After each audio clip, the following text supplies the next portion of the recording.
Hello, I'm Ike Eastman. This Eastman's Gear Review takes a close look at toy haulers built by Team Lodge. While you're here, don't forget to subscribe to the channel for new videos, gear reviews, hunts, and podcasts produced each week. My latest podcast with Steve Hornady, owner and CEO of Hornady Ammunition, is a must listen to if you're a hunter or shooter. Also in one of our 6 other podcasts in the collective, Dan Picard hunts deer and talks bow hunting with the guys from Team Lodge. The Eastmans team spent this fall testing Team Lodge's Extreme 2. My brother, Guy Eastman, used it as a base camp for 2 weeks while hunting moose.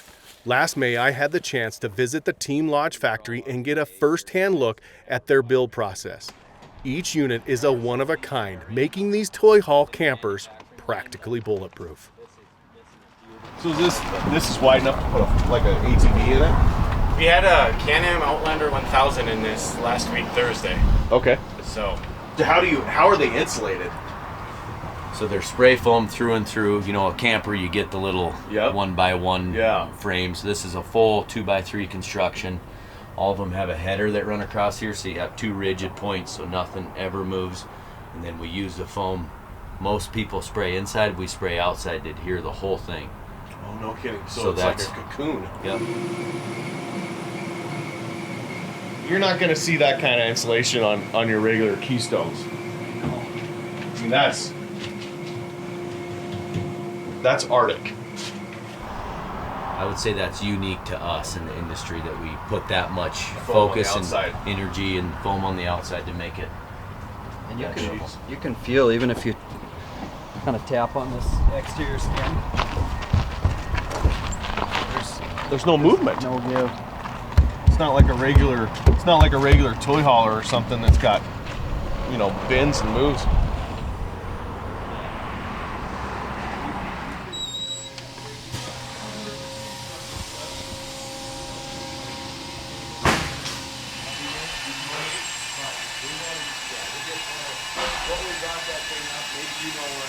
Yeah, so all of them have these studs that are welded on them so that the frame adheres down to it. The floor goes through that, and then the frame Sits goes on through top of that.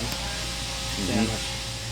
So you did sacrifice a little bit of weight, but they're way more sturdy, and they're probably weighted on the ground side, so that you don't have to worry about flipping over in the wind or any of that type of stuff. I haven't torn my camper completely apart, but I did have to fix some stuff, and I tore the belly off of it. This is 10 times the steel. This is the hydraulic tandem axle. Okay. This one goes up and down on a button. Is it? Oh, it's real hydraulic fluid. Yeah. It's not electric. It's Yep. not screw driven. Down. Yeah, let's drop it down. On these ones, we got 2 safety pins.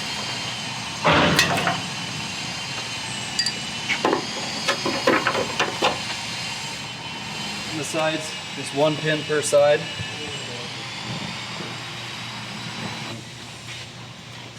You got a red, green, and a blue. Blue is to reprogram, green is up, and then red is down. It's remote, so you can monitor what's going on. Yep.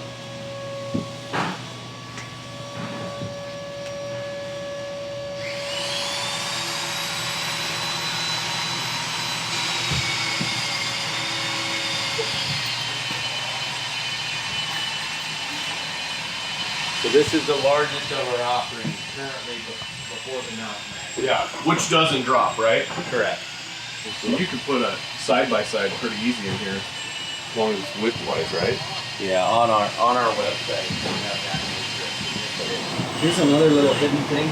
So this gets a cover on it, so there's 5 screws that you gotta take off. But if you ever lose your remote on these hydraulics, there's a corded. In every one of them. Yeah. So you get stuck in the mountain and my kid, the dog eats the remote, I can still... Yeah. You just 5 Phillips screws and pull that thing out. That's awesome. So run it up and down. That's really awesome. You ever have to worry about maintaining the hydraulic system at all? We've never had short of like maybe a loose fitting in the front, like a little bit hydraulic was. We've never had a problem, and It's not like every 5 years I got to pull this open and change the fluid. yeah, we don't. course, you're not running it. I mean, 15 times a year. It's not like you're running it every day like a tractor. So he went on an adventure, this ice fishing thing, because he wanted to really put it through the test. And so he would go up and down maybe 30, 40 times a day throughout last winter. Because we get that question a lot, and we don't have any. There's no data to show that something has failed, and we still yet to have like, well, this happens sometimes, but yeah. So it hasn't happened. That's awesome. And you know, these hydraulic systems have been around for years and years and years, so it's they're running a lot bigger problems than this. And everything's above the floor, so you can heat it all up too. Okay. And this thing level. There's a little trial and error. We could have gone back a little bit more maybe, but it's pretty flat here. So we're just blocking her up. Looking better. Pretty close, I think. It's pretty dang close. Yeah, pretty close with our official water level.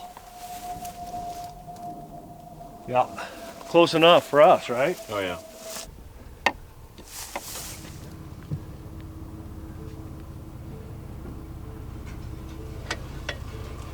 How much do we lower this? Until it's loose, huh?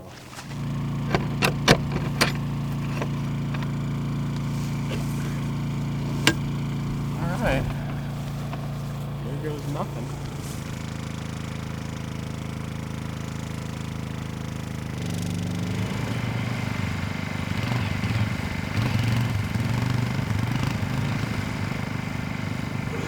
So this is a Team Lodge. Pretty cool camper, minimalist type setup. Obviously you have the back door for your Can-Am, your dirt bikes, whatever, that opens all the way up. You got your bench in the back, and this one actually turns into another bench or a couch. And you got a table that you can set up here. Or this is also a queen bed. So that's pretty sweet too. Lots of space once your vehicles are out. Now for storage, you have these cabinets on the sides. Currently, you know, we got food pantry. We're kind of at the end of the week, so we're running out of food. But you can do about anything with these cabinets.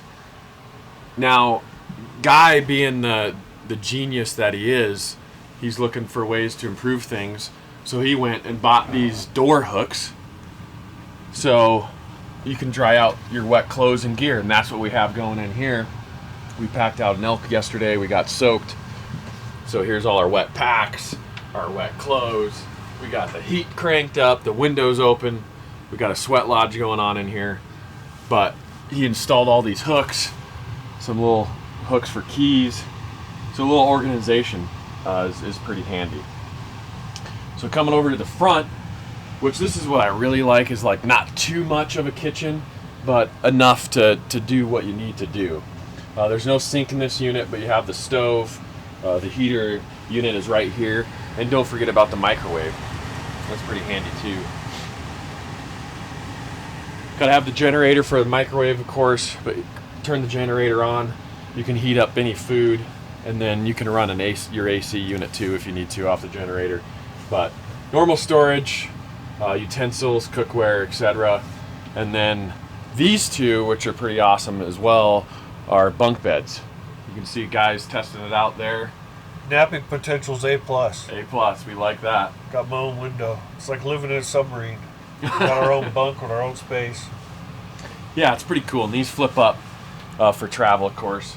And you got plenty of space for storage. Now in here is the bathroom. You can see the table in here, but we use it for storage too. We got cots in here. We're like bears. We just go in the woods. We use that for a storage closet. Yeah, we're like bear, as you heard, Guy. We just go in the woods. We don't use the toilet. We got my bow in here. We got our toiletries. You know, we got toilet paper, paper towels, garbage bags, stuff like that in the cabinets in here. Your breakers in here. But we could have more storage in here if we wanted to do some shelving or something.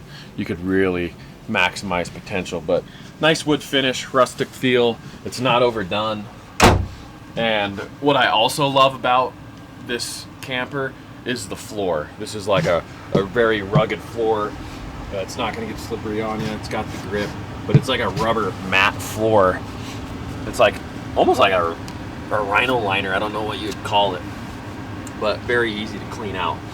And then your fridge right here as well is down here with more storage. Garbage can back there. What's actually really cool too, this thing sets on the ground, but it's like heavily insulated. You can't hear anything that's going on outside. And it doesn't get cold. We don't run the heater at night at all, and it's like 56 degrees when we wake up and like 28 outside. I mean, it really is efficient. Or like body temperatures in here, or their body heat just keeps the trailer warm, so it's like definitely a well insulated unit. What's cool too is the charging ports. I mean, you can put a TV here if you want. We put a coat rack, you put a TV up here, or your plug in and HDMI right here. But there's charging ports. Check this out. So you have your USB cables, and these are kind of located all over the camper. So if you're sleeping up on your bunk bed, you have to be turning the other way, but you charge your phone from the top if you wanted to. There's one down below here. There's lots of USB in here. I don't know how many there are. We haven't counted them up, but I bet there's half a dozen, huh? Yeah. Yep. That's the Team Lodge, the minimalist, simplistic type of living, which I really appreciate. I don't like normal campers and, you know, like gadgets and stuff that breaks and, you know, all that. I'd rather have minimalist stuff, a big door in the back so you can store your vehicles and haul your dirt bikes or your four-wheeler or whatever it is. So yeah, Team Lodge, check them out. Pretty sweet outfit. It's a giant bear-proof container.